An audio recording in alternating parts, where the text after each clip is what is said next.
नमस्कार दर्शकों, आप देख रहे हैं आरबी टुडे वेदर। आज के इस विशेष मौसम बुलेटिन में हम बात करने जा रहे हैं बंगाल की खाड़ी में 26 सितंबर के आसपास संभावित रूप से जन्म लेने वाले एक बड़े चक्रवाती तूफान की। मौसम विभाग और ग्लोबल फोरकास्टिंग मॉडल्स यानी जीएफएस जैसी अंतर्राष्ट्रीय एजेंसियों की ताजा रिपोर्ट्स इस सिस्टम को लेकर बड़े संकेत दे रही हैं।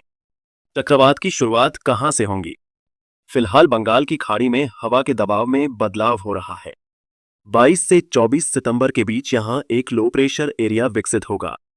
इसके बाद समुद्री सतह का तापमान यानी सी सरफेस टेम्परेचर और हवाओं की दिशा मिलकर इसे धीरे धीरे डीप डिप्रेशन और आगे चलकर साइक्लोनिक स्टॉर्म का रूप दे सकते हैं। वैज्ञानिकों का कहना है कि इस समय बंगाल की खाड़ी का तापमान सामान्य से 2 से 3 डिग्री अधिक बना हुआ है, जो किसी भी सिस्टम को ऊर्जा देने के लिए आदर्श स्थिति है। यही वजह है कि जीएफएस मॉडल इस सिस्टम को काफी ताकतवर चक्रवात के रूप में दिखा रहा है। कौन कौन से राज्य होंगे प्रभावित? सबसे ज्यादा जोखिम ओडिशा तट को माना जा रहा है। यहां समुद्री तूफान की सीधी टक्कर हो सकती है।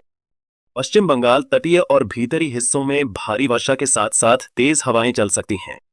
झारखंड, ओडिशा और बंगाल से अंदर प्रवेश करने के बाद यह सिस्टम झारखंड में भी भारी बारिश लाएगा। छत्तीसगढ़, मध्य और दक्षिणी इलाकों में बाढ़ जैसे हालात बनने की आशंका है। आंध्र प्रदेश, उत्तरी आंध्र के तटीय हिस्से भी तेज हवाओं और ऊंची समुद्री लहरों का सामना कर सकते हैं। यानी कुल मिलाकर यह तूफान पूर्वी और मध्य भारत के बड़े हिस्से को प्रभावित करने की क्षमता रखता है। जीएफएस मॉडल क्या दिखा रहा है?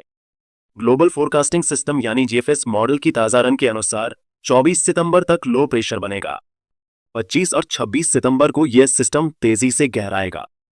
26 या 27 सितंबर के आसपास यह चक्रवात के रूप में विकसित होकर ओडिशा या उत्तर आंध्र प्रदेश के तट पर लैंडफॉल कर सकता है। हवा की रफ्तार लैंडफॉल के समय 90 से 130 किलोमीटर प्रति है। यह अनुमान अभी शुरुआती है, लेकिन मॉडल लगातार इसके मजबूत होने के संकेत दे रहा है। किस तरह का नुकसान हो सकता है? अगर यह चक्रवात ओडिशा या बंगाल के तट से टकराता है तो समुद्री तटीय इलाकों में पेड़ गिरने, कच्चे मकानों को नुकसान और बिजली आपूर्ति बाधित होने की संभावना है। कृषि पर बड़ा असर। धान की फसल इस समय बालियां निकाल रही होती है। तेज हवाएं और भारी वर्षा सीधे फसलों को नुकसान पहुंचा सकती हैं। बाढ़ की स्थिति। झारखंड, छत्तीसगढ़ और ओडिशा के निचले इलाकों में नदियों का जलस्तर तेजी से बढ़ सकता है। मत्स्य उद्योग मछुआरों के लिए यह समय बेहद खतरनाक हो सकता है। ऊंची लहरें और समुद्र में उथल पुथल जानलेवा साबित हो सकती है। क्या यह शक्तिशाली चक्रवात बनेगा? मौसम वैज्ञानिकों की राय में इस सिस्टम के पास कैटेगरी 1 साइक्लोन बनने की पूरी क्षमता है। यदि यह और अधिक ऊर्जा प्राप्त करता है तो सीवियर साइक्लोनिक स्टॉर्म भी